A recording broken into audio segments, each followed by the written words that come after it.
काल देशामध्ये 18व्या लोकसभा निवडणुकीची घोषणा करण्यात आली आणि निवडणुकांचं बिगुल वाजलं।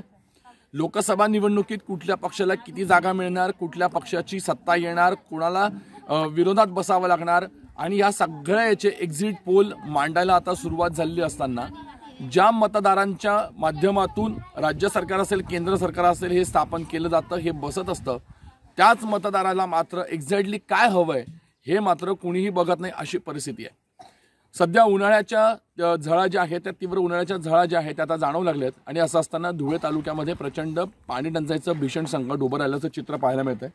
आता मी धुळे तालुक्यातील विंचूर गावामध्ये आहे आणि एकीकडे या सगळ्या आदिवासी महिला आहेत की ज्या महिलांना रोज सकाळी उठून शेतावरती कामाला जावं लागतं, कुटुंबाचा उदरनिर्वाह करण्यासाठी हातभार लावावा लागतो, मात्र त्याच महिलांना भर उन्हाळ्यात पाण्यासाठी विहिरीवरती यावं लागतंय आणि या ठिकाणी येऊन पाणी काढावं लागतंय।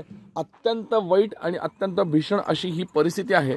एकीकडे लोकसभा निवडणूक असेल, विधानसभा निवडणूक असेल किंवा ग्रामपंचायतीची निवडणूक असेल, कुठल्याही निवडणुकीमध्ये या मतदारांना, या नागरिकांना प्रचंड अशी आश्वासनं दिली जातात, मात्र दुसरीकडे जेव्हा यांच्याच मूलभूत गरजांसाठी यांना संघर्ष करावा लागतो त्यावेळेला मात्र प्रश्न पडतो की दिलेली आश्वासनं गेली कुठे, अशा प्रकारचा प्रश्न हा सातत्याने पडत असतो।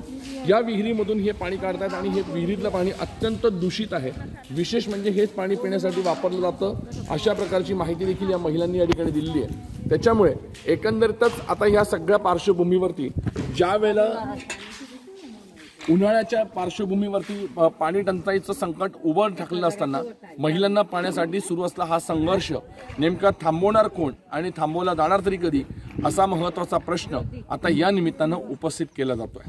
धनंजय दीक्षित, एबीपी माझा, विंचूर। एबीपी माझा, उघडा डोळे बघा नीट।